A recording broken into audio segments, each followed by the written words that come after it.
En San Pedro Garza García, en un barrio de muros altos, cámaras discretas y jardines perfectamente alineados, vivía Alejandro Villaseñor. La casa era conocida en la región como la Casa de Cristal. Una construcción moderna, con paredes transparentes que reflejaban el intenso cielo azul del norte de México. De noche, iluminada, parecía un palacio que flotaba sobre la ciudad. Alejandro tenía 58 años. Hijo de un albañil de un barrio obrero de Monterrey, creció viendo a su madre lavar ropa para complementar sus ingresos. Su infancia estuvo llena de calor excesivo, ventiladores ruidosos y caminos de tierra. No le dieron nada. Él construyó todo. Fundó una empresa de logística que, décadas después, operaba rutas internacionales. Camiones con su marca cruzaban fronteras a diario. Las revistas de negocios lo consideraron un ejemplo de éxito latinoamericano. Pero dentro de la Casa de Cristal, el resplandor tenía una naturaleza diferente. Isabella Villaseñor nunca conoció la pobreza. Nacida en una familia tradicional de clase media alta, estudió en escuelas privadas, viajó a Europa en su juventud y aprendió desde muy joven que la elegancia es un lenguaje silencioso. Cuando conoció a Alejandro, él ya era prometedor. No era multimillonario, pero estaba en rápido crecimiento. Ella vio ambición en él. Él vio refinamiento en ella. Se casaron entre aplausos. En los primeros años, existía una sociedad. Isabella ayudaba con eventos sociales, fortalecía conexiones y organizaba recepciones impecables. Alejandro trabajaba incansablemente. El dinero crecía. El nivel de vida también. Llegó la Casa de Cristal. Llegó el club exclusivo. Llegaron los círculos donde el valor se mide por el reloj de pulsera. Con el tiempo, Alejandro empezó a pasar más horas al aire libre que dentro. No por descuido, sino por la obsesión de asegurar su estabilidad eterna. Temía que sus hijos, Santiago y Valeria, experimentaran inseguridad. Santiago se acostumbró a los autos importados antes de cumplir los 18. Valeria nunca había usado el transporte público. La familia parecía perfecta. Pero la perfección es demasiado silenciosa para revelar grietas. Isabella empezó a sentir una sensación de ausencia. No una ausencia financiera, sino emocional. Alejandro era una presencia física cansada, no un verdadero compañero. Hablaba de contratos, rutas, expansión. Rara vez hablaba de sentimientos. La Casa de Cristal era lujosa, pero fría. Y el frío no viene de la arquitectura. Viene de lejos. Mientras tanto, fuera de los muros, México era un lugar diferente. Los trabajadores que dependían de los camiones de Alejandro ganaban salarios modestos. Los conductores dormían en gasolineras. El personal administrativo vivía en barrios donde fallaba el alumbrado público. Alejandro lo sabía. Pero siempre lo justificaba, ofrecía empleos. Generaba ingresos. Así funcionaba el sistema. El contraste nunca le molestó profundamente. Hasta que empezó a notar otro tipo de contraste dentro de su propia casa. Isabella empezó a asistir sola a eventos. Los fotógrafos capturaron su elegancia. Aprendió a sonreír sin necesidad de la compañía de su esposo. La admiración social continuó. Pero la intimidad estaba menguando. Una noche, después de un evento benéfico, Isabella vio a Alejandro llegar exhausto, ignorar la cena que había preparado y subir a su oficina. No hubo discusión. Hubo silencio. Y el silencio acumulado pesa más que los gritos. Meses después, surgieron rumores sobre una recesión en el sector logístico. Inestabilidad económica. Nuevas regulaciones internacionales. Nada que amenazara al imperio, pero sí lo suficiente como para generar tensión. Alejandro empezó a volverse más irritable. Más retraído. Isabella empezó a distanciarse más. Los niños, ahora adultos, estaban acostumbrados a una vida donde los problemas se resuelven con transferencias bancarias. Hasta que una calurosa mañana de agosto, algo cambió. No fue un escándalo. No fue una traición. Era cansancio acumulado. Isabella, con fría serenidad, le informó que ya no soportaba vivir con un hombre casado con su propio dinero. Dijo que necesitaba espacio. Que necesitaba un marido, no un padrino. Alejandro lo interpretó como un drama momentáneo. No lo fue. En menos de 2 meses se presentó la solicitud formal de separación. Y lo que más le afectó no fue la decisión en sí. Así fue como se hizo. Isabella le pidió que saliera de la casa que él construyó. Argumentó que la estabilidad de sus hijos requería que permanecieran en un entorno familiar. Que contaba con los recursos para establecerse en cualquier lugar. Alejandro salió con una maleta discreta. No gritar. Ningún escándalo. La prensa no lo sabía. Pero los vecinos se dieron cuenta. El hombre que construyó la casa de cristal estaba dejando atrás su propio reflejo. Alquiló un modesto departamento en un barrio común de Monterrey. Nada comparado con su lujo anterior. Un edificio sencillo, un ascensor viejo, un garaje estrecho. Por primera vez en décadas, me desperté sin una vista panorámica. La soledad no era ruidosa, era densa. Y fue allí, lejos del brillo y el glamour, que comenzó a notar algo inquietante. Isabella no parecía estar sufriendo. Ella parecía aliviada. Y más presente que nunca en los eventos sociales. El hombre que lo construyó todo comenzó a preguntarse si, en algún momento, había sido amado, o simplemente representado. Y esta incertidumbre, a diferencia de cualquier otra crisis empresarial, no podía resolverse mediante una estrategia. El apartamento alquilado estaba ubicado en un barrio de clase media-baja en el área metropolitana de Monterrey. No era una zona violenta, pero sí ruidosa. Los camiones pasaban temprano por la mañana. Los vecinos hablaban a gritos en las aceras. Los niños jugaban en la calle hasta tarde. No había nada tan tranquilo allí como en San Pedro Garza García. Alejandro nunca había vivido rodeado de vallas sencillas y cables eléctricos a la vista. Nunca había tenido que buscar aparcamiento en la calle porque el garaje del edificio estuviera lleno. Nunca había oído a su vecino hablar de problemas económicos en el pasillo. En los primeros días sintió algo que no experimentaba desde su juventud, malestar social. Notó miradas curiosas. No de reconocimiento, sino de desconcierto. El hombre con ropa elegante, un reloj caro, un porte serio, fuera de lugar en ese ambiente. Se quitó el reloj. Empezó a usar ropa más sencilla. Estaba tratando de adaptarse. Pero la adaptación no es solo estética. Es interna. Mientras tanto, de vuelta en la casa de cristal, Isabella reorganizaba su vida. Los acontecimientos continuaban. Fotos en revistas de sociedad mostraban su presencia constante en cenas e inauguraciones. Alejandro observaba desde la distancia. Lo que le sorprendió no fue la continuación de su vida social. Fue la velocidad. Sus hijos comenzaron a visitarlo con menos frecuencia de lo que había previsto. Santiago apareció 2 veces durante el primer mes. Llegó con prisa. Habló de inversiones y de la importancia de proteger el patrimonio durante un divorcio. Parecía más preocupado por las finanzas que por las emociones. Valeria fue una vez. Dijo que extrañaba el lleno total, pero no mencionó que extrañara a su padre. Las conversaciones eran superficiales. Ninguno de ellos le sugirió que regresara. Ninguno de ellos mostró indignación por el hecho de que fuese él quien se fue. Alejandro empezó a darse cuenta de que, a los ojos de ellos, la casa pertenecía a su madre. Y él, siendo también el constructor, se había convertido en un visitante de su propia historia. En el nuevo barrio, empezó a caminar de noche para despejar la mente. Observó a los vendedores ambulantes que terminaban su jornada, a los trabajadores que regresaban cansados, a las madres esperando el autobús con sus hijos en brazos. Reconoció en aquella escena la infancia que había dejado atrás.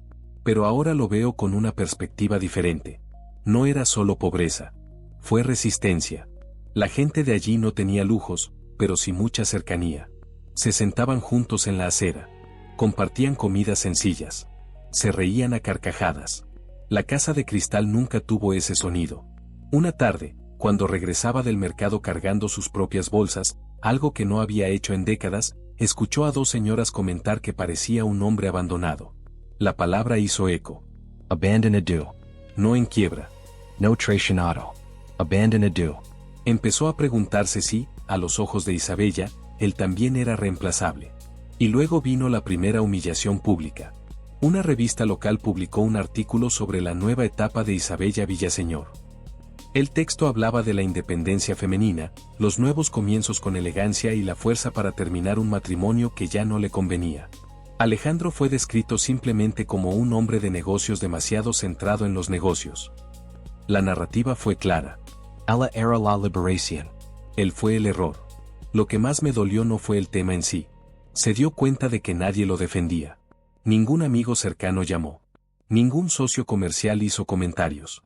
En el mundo donde circulan, las reputaciones se ajustan rápidamente. Alejandro se dio cuenta de que su imagen pública estaba siendo remodelada silenciosamente y él no era parte de la nueva versión. Mientras tanto, él seguía pagando los gastos de la casa de cristal, facturas, personal, mantenimiento. Isabella no tenía un trabajo formal. Su lujosa vida aún dependía del imperio que él había construido. Pero ella empezaba a asistir a eventos acompañada. Extraofficialment. Pero acompañado. Un nombre comenzó a aparecer con frecuencia en las fotos: Mauricio Cárdenas, un inversionista inmobiliario, una presencia constante a su lado. Alejandro no reaccionó inmediatamente. Pero algo empezó a formarse dentro de él. No eran celos infantiles. Ella era sospechosa. Repasó mentalmente los últimos años de su matrimonio. Recordó los sutiles comentarios de Isabella sobre su ausencia. Recordó su creciente frialdad. Recordó la facilidad con la que le pedía que se fuera de casa. Ahora todo parecía menos impulsivo. Y más calculado. La diferencia social se hizo aún más cruel al comparar su nueva vida cotidiana con su vida anterior de absoluto lujo. Él, que era el sustentador de la familia, dormía en un pequeño apartamento. Ella, que no había construido el imperio, mantenía el escaparate. La desigualdad no era financiera. Fue simbólico. En el humilde barrio, nadie sabía quién era. Era simplemente el hombre del apartamento 302. Compraba el pan temprano, saludaba a los porteros y pagaba las cuentas en persona. Por primera vez, era invisible. Y la invisibilidad, aunque dolorosa, comenzó a traer algo inesperado: claridad. Empezó a notar que, cuando el estatus se desvanece, el trato cambia. Los vendedores eran directos. Los vecinos, bruscos. No había sonrisas interesadas. Eso lo desconcertó. Pero también lo liberó. Mientras tanto, en la casa de cristal, Isabella parecía florecer socialmente. Y Alejandro empezó a sospechar que tal vez él nunca había sido el centro de su amor. Quizás era simplemente el centro de estabilidad. Esta percepción todavía era vaga. Pero estaba creciendo. Y empezó a preguntarse: si lo perdiera todo, ¿quién se quedaría realmente? Los rumores ya no son discretos. Mauricio Cárdenas ya no era solo un nombre recurrente en las fotografías sociales de San Pedro Garza García. Empezó a frecuentar la casa de cristal de forma natural. No como visitante occasional. Como una presencia constante. Alejandro no aprendió por medio del espionaje, sino por comentarios casuales que le llegaban, como todas las verdades incómodas en las ciudades donde el dinero circula demasiado rápido. Un proveedor de larga data, tratando de parecer leal, mencionó que había visto a Mauricio entrando a la residencia un domingo por la mañana. Un empleado de mucho tiempo evitó el contacto visual mientras confirmaba que las cosas eran diferentes allí. Diferente. Esa palabra tenía peso. Alejandro no era un ingenuo. Entendía de negocios, contratos y estrategias. Pero nunca había sido entrenado para interpretar el mercado del afecto. Comenzó a cruzar información mentalmente. La velocidad de la solicitud de separación. La seguridad emocional de Isabella al pedirle que se vaya. La narrativa pública cuidadosamente construida. Y ahora, la presencia de otro hombre en la casa que él estaba financiando. La revelación no llegó como una explosión. Llegó como una caída lenta. Se dio cuenta de que todavía estaba pagando el mantenimiento del set donde lo estaban reemplazando. La electricidad que iluminaba las cenas. Los empleados que sirvieron bebidas. El jardín inmaculado por donde ahora caminaba otro hombre. Estaba financiando su propia ausencia. Esa semana, decidió conducir hasta San Pedro Garza García sin previo aviso. No confronter. Pero solo para mirar. Aparcó a pocas cuadras de la casa de cristal. Caminó despacio. La puerta electrónica se abrió y dejó salir un deportivo que no reconoció. Mauricio estaba al volante. En el asiento del pasajero, Isabella. Ella estaba sonriendo. No es una sonrisa amistosa para los fotógrafos. Una sonrisa suave. Despreocupado. Alejandro permaneció de pie en la acera, invisible detrás de sus gafas de sol. No hubo ninguna escena, no hubo ningún escándalo. Pero eso acabó con cualquier duda. No fue expulsado por angustia emocional. Fue reemplazado. Y quizá ya lo estaban reemplazando antes incluso de irse. Lo que más lo devastó no fue la traición en sí. Fue la fría lógica detrás de esto. Mauricio era un inversionista inmobiliario. Movía grandes sumas de dinero. Frecuentaba los mismos círculos. Representaba la continuidad de estatus. Isabella no descendió socialmente. Ella simplemente cambió de patrocinadores. Esta constatación me provocó un dolor distinto a la tristeza romántica. Fue un dolor de comprensión. Alejandro regresó a su sencillo departamento en Monterrey a un silencio que parecía demasiado abrumador para contenerlo. En el camino, cruzó barrios donde la desigualdad de México era evidente. Casas improvisadas en las laderas. Vendedores ambulantes bajo un sol abrasador. Niños corriendo descalzos. Pensó en su padre, albañil, que llegaba a casa cubierto de cemento, pero siempre era recibido con un abrazo sincero. Pensó en su madre, que nunca necesitó del lujo para sobrevivir. Y entonces se dio cuenta de algo brutal, quizás había confundido la admiración con el amor. En el apartamento, se sentó a la pequeña mesa de la cocina. Por primera vez, permitió que la verdad saliera a la luz. Isabella nunca elegiría una vida sencilla. Ella siempre elegiría la comodidad. Y durante años, él había sido la garantía de ese consuelo. Cuando se volvió emocionalmente distante, pero todavía financieramente útil, se quedó. Cuando la conexión emocional se debilitó y surgió una alternativa igualmente rica, ella cambió. El intercambio no fue por amor. Era una cuestión de estilo de vida. En los días siguientes sufrió otra humillación. Una columna de chismes publicó fotos de Isabella y Mauricio en una gala en la capital. El texto describía la nueva etapa de elegancia y renovación junto a uno de los inversionistas más prometedores del país. Alejandro no fue mencionado. Había dejado de existir en la narrativa pública. Los niños también comenzaron a posicionarse sutilmente. Santiago empezó a mencionar oportunidades de colaboración con Mauricio. No como padrastro, sino como un contacto estratégico. Valeria compartió fotos de su madre con subtítulos sobre la fortaleza femenina y los nuevos comienzos. Ninguno de ellos mostró ninguna molestia. Alejandro se dio cuenta de que para sus hijos lo importante era que las normas sociales permanecieran intactas. Si el proveedor cambiaba, pero el lujo se mantenía, la estructura no corría peligro. El dolor ya no era solo conyugal. Fue paternal. Empezó a preguntarse si, al ofrecer todo sin límites, había creado una dependencia emocional de la comodidad, no de sí mismo. La diferencia social que antes era externa ahora invadía a la propia familia. En el humilde barrio, los vecinos se apoyaban mutuamente para pagar las facturas atrasadas. Compartían comida cuando era necesario. En la casa de cristal, los maridos se cambiaban como proveedores.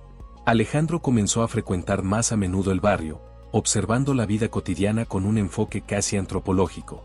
Observé que las parejas discutían, pero seguían juntas. Vi dificultades económicas, pero también en la relación de pareja.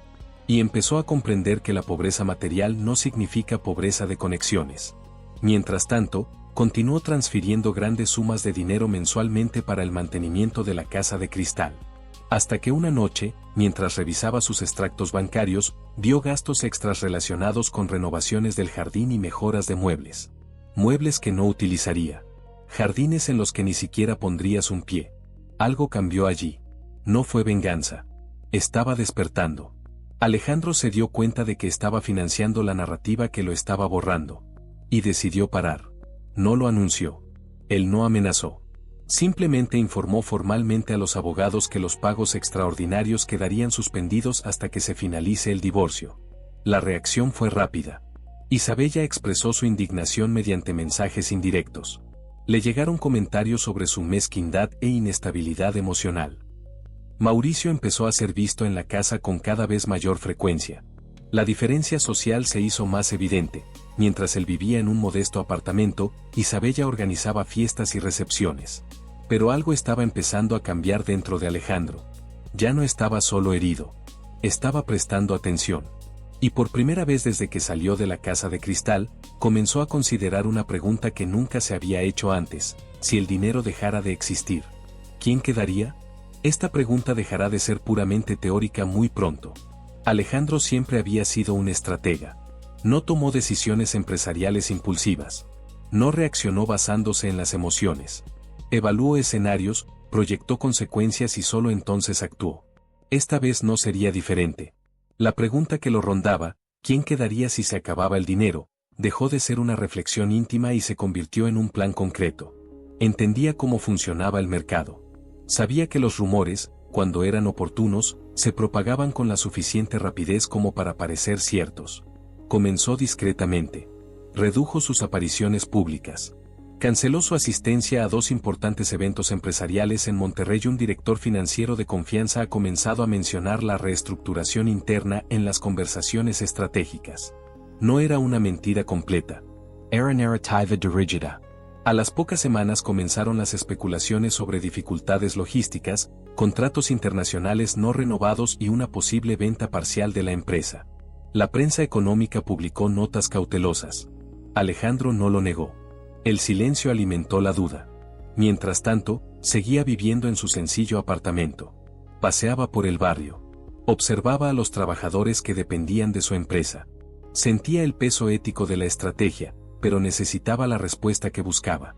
Cuando el primer artículo sugirió una posible crisis estructural, la reacción en la Casa de Cristal fue inmediata.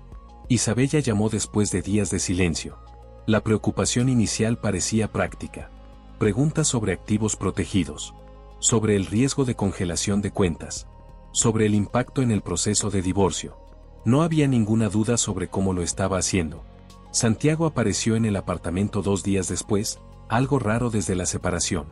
Su mirada no era la de un hijo preocupado. Era la época del inversor aprensivo.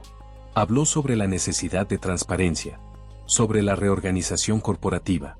Sobre la protección de activos.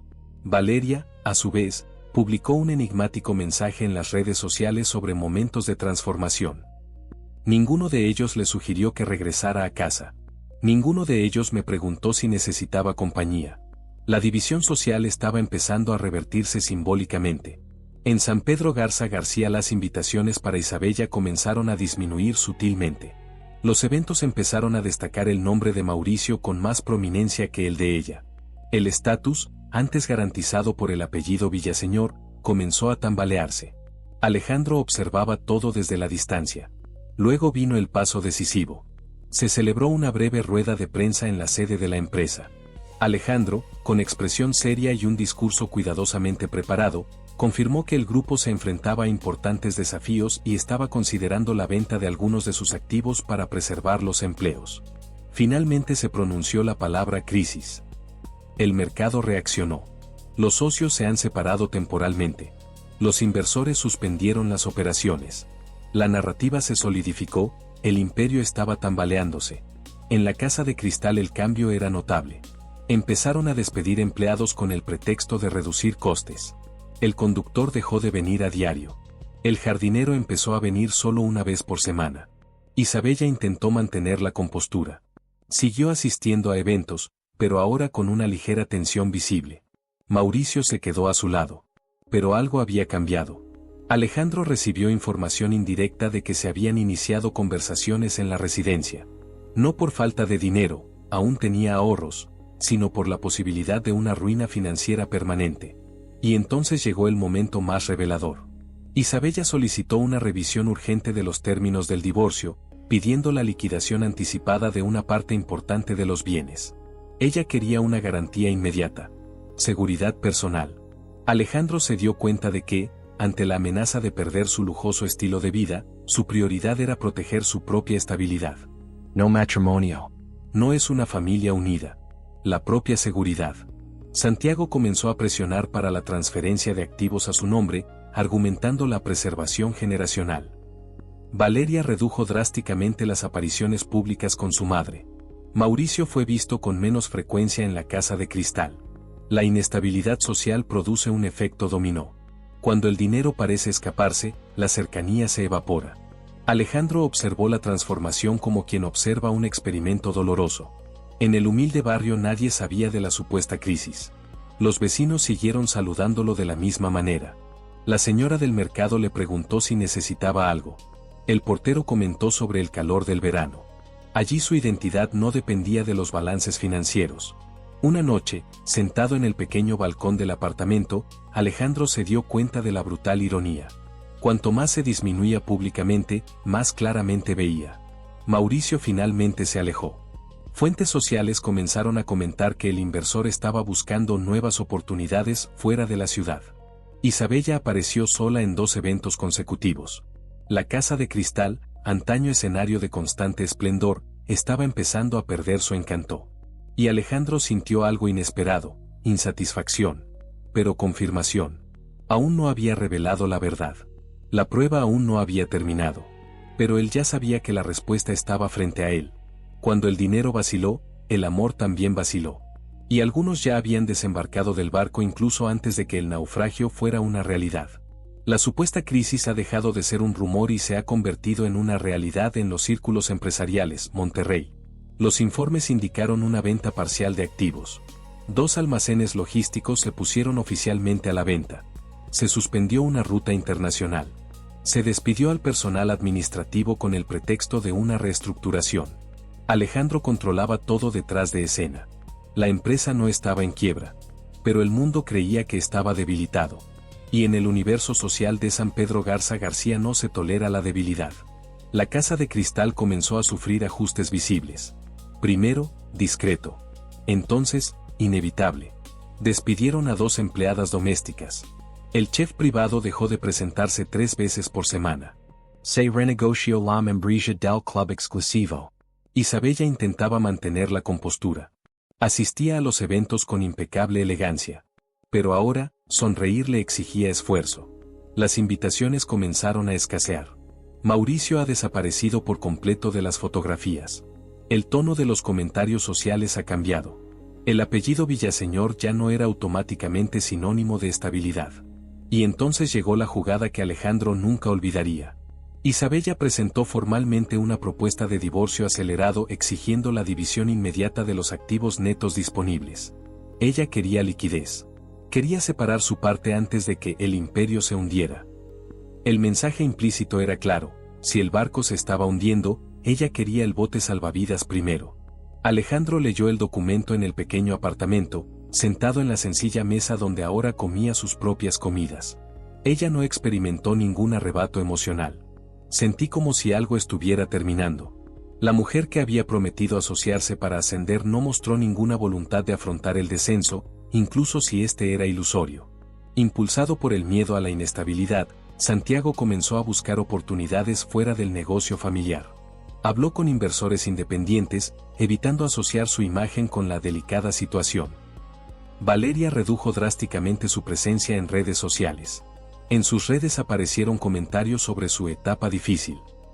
Ninguno de ellos ofreció compañía al padre. Ninguno de ellos apareció en el apartamento solo para sentarse a su lado. Mientras tanto, en el humilde barrio, la vida continuaba. La vecina del apartamento 304 le trajo sopa cuando vio que parecía decaído. Un comerciante local le ofreció un descuento espontáneo. Pequeños gestos que no implicaban contratos. Alejandro comenzó a ver la desigualdad social a través de una nueva lente. En los círculos de élite, la proximidad depende de la estabilidad. En términos simples, la cercanía depende de la presencia. Decidió intensificar la prueba. Autorizó oficialmente la venta de la Casa de Cristal. La noticia cayó como un terremoto social. La residencia, símbolo de estatus en San Pedro Garza García, se pondría en el mercado. Isabella reaccionó con visible sorpresa. La venta significó no solo un cambio de domicilio, sino una degradación pública. Sin la casa, el símbolo desapareció. Ella intentó bloquear legalmente la decisión, pero la propiedad en su mayor parte pertenecía al holding empresarial. Alejandro no estaba siendo cruel.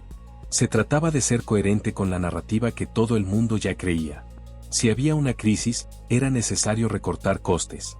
La tensión en la Casa de Cristal se hizo insoportable. Las disputas internas se intensificaron. Los empleados restantes renunciaron. El lujoso estilo de vida comenzó a desmoronarse. Y luego vino el gesto final. Isabella anunció su traslado a la capital, citando nuevas oportunidades y un nuevo comienzo. En la práctica, fue una retirada estratégica. Ella no estaba dispuesta a afrontar el declive público en Monterrey. Alejandro comprendió entonces, sin lugar a dudas, no la habían sacado de la pobreza en su juventud. Ella simplemente nunca la conoció. Y yo no estaba dispuesto a conocerla ahora.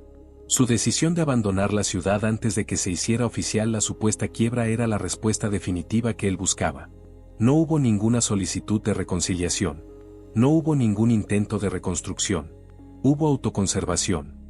Los niños decidieron acompañarla temporalmente, alegando la necesidad de apoyo emocional para su madre. Alejandro se quedó solo en el sencillo apartamento. Solo, pero ya no confundido. El imperio que parecía desmoronarse estaba, de hecho, intacto. Pero no la estructura familiar. Esa noche caminó por las calles del barrio, observando familias sentadas en sillas de plástico en la acera, conversando bajo la luz amarillenta de las farolas. No había ninguna fachada de cristal allí. pero hubo permanencia. Y Alejandro comprendió la lección más dura de su vida: nunca fue amado por lo que era. Se valoró por lo que ofrecía. Cuando la oferta amenazó con escasear, el amor se evaporó. Ahora solo quedaba el paso final: la revelación. Cuando Isabella se fue a Monterrey llevándose consigo lo que le quedaba de estabilidad social, Alejandro ya no sentía el mismo peso que semanas atrás. La empresa nunca estuvo en quiebra. Los activos vendidos formaban parte de una reorganización estratégica que controlaba con precisión. La supuesta crisis era una narrativa cuidadosamente construida, no para destruir, sino para revelar. Esperó el momento adecuado. 2 meses después de la venta oficial de la Casa de Cristal, Alejandro convocó una nueva rueda de prensa en la sede de la empresa. Esta vez no había ninguna mirada sombría. Hubo firmeza. Anunció su expansión internacional. Presentó nuevos contratos firmados discretamente durante la crisis. Reveló una adquisición estratégica que fortaleció aún más al grupo. El mercado reaccionó con sorpresa. La prensa corrigió los titulares. La caída se convirtió en un brillante movimiento estratégico. El apellido Villaseñor ha vuelto a ser un tema destacado de discusión en los círculos empresariales: San Pedro Garza García. Pero algo no regresó. Isabella Se enteró de la revelación a través de la prensa. En la capital, donde intentaba reconstruir su prestigio junto a nuevos círculos sociales, la noticia cayó en un silencio incómodo. El hombre que ella creía que se hundía, nunca lo hizo. La casa se vendió por razones estratégicas. El imperio nunca estuvo al borde del colapso. Y se fue antes incluso de comprobar la profundidad del agua. Mauricio no regresó. Las invitaciones que disminuyeron durante la crisis no volvieron con la misma intensidad. La élite admira la fuerza. Pero desprecia a aquellos que se rinden demasiado pronto. Santiago intentó una reconciliación profesional. Envió mensajes proponiendo una alineación familiar estratégica. Valeria publicó un emotivo texto sobre estar orgullosa del recorrido de su padre. Pero Alejandro ya no buscaba una validación tardía. Aceptó reunirse con ellos. Ellos hablaron. Él escuchó. Pero había algo irrecuperable. No era ira. Era lucidez. No le gritó a Isabella. No la expuso públicamente. No usó la revelación para humillarla. Él simplemente mantuvo una postura distante. El divorcio finalizó con una división justa de los bienes, pero no excesivamente generosa. Ella no quedó indefensa. Pero tampoco tomó lo que creía que estaba protegiendo. Alejandro optó por quedarse en el sencillo apartamento. Podría volver al lujo inmediatamente. Pero algo dentro de él había cambiado. En el barrio nadie lo trataba como un símbolo. Lo trataron como a un vecino. Continuó caminando por las calles, saludando a los comerciantes, observando la vida sin pretensiones. Comenzó a invertir parte de las ganancias de la empresa en programas de capacitación técnica para jóvenes de comunidades desfavorecidas de Monterrey. Visitó personalmente algunos de los centros de capacitación. Allí, entre jóvenes que aprendían oficios, encontró algo que la Casa de Cristal nunca le dio: gratitud sin cálculo. Reconocimiento sin segundas intenciones. Una tarde, sentado en el pequeño balcón de su apartamento, Alejandro reflexionó sobre todo lo que había sucedido. No había perdido ningún dinero. Había perdido sus ilusiones. Isabella no amaba su esencia. Me encantó el ambiente que creó. Sus hijos no lo abandonaron por completo, pero priorizaron la estabilidad material sobre la cercanía emocional. Y durante años, reforzó esta lógica enseñando que la seguridad financiera era fundamental para la vida familiar. El error no fue solo de ellos. Fue un esfuerzo colectivo. La desigualdad social que ignoró se convirtió en su mayor maestra. A pesar de la pobreza de su infancia, había unidad. En la riqueza de su madurez, había conveniencia. Alejandro entendió que el dinero fortalece el carácter, no lo crea. Si el amor es verdadero, permanece cuando el nivel de vida cae. Si se trata de un interés propio disfrazado, se disuelve a la primera señal de inestabilidad. Nunca regresó a una casa de cristal. Construyó una residencia cómoda y discreta. Sin presumir. Sin escaparate. Sus inversiones crecieron aún más en los años siguientes. Pero dejó claro en su Nuevo Testamento que la herencia no estaría garantizada automáticamente. Sí, los niños lo recibirían. Pero tendrían que demostrar responsabilidad y presencia, no solo vínculos de sangre. Isabella rehizo su vida, pero nunca recuperó el mismo prestigio. No porque Alejandro le hizo daño, Pero debido a que el círculo social que ella valora observa quién se queda y quién se va. Y ella se había rendido demasiado pronto. Alejandro no se amargó. Se volvió selectivo. Aprendió que el amor no se trata de permanencia en abundancia. Sigue en la incertidumbre. Aprendió que el lujo puede comprar comodidad, pero no lealtad. Aprendió que la diferencia entre ser amado y ser útil es silenciosa, pero decisiva. Y, sobre todo, comprendió que el mayor error del hombre es no hacerse rico. Es creer que la riqueza reemplaza la presencia. Cuando perdió su casa, descubrió quién era sin paredes de cristal. Cuando fingió perder su imperio, descubrió quién lo amaba incluso sin él. Y lo que quedó no fue venganza. Estaba claro. Porque al final, cuando el dinero sale del centro, solo quedan aquellos que realmente eligen quedarse.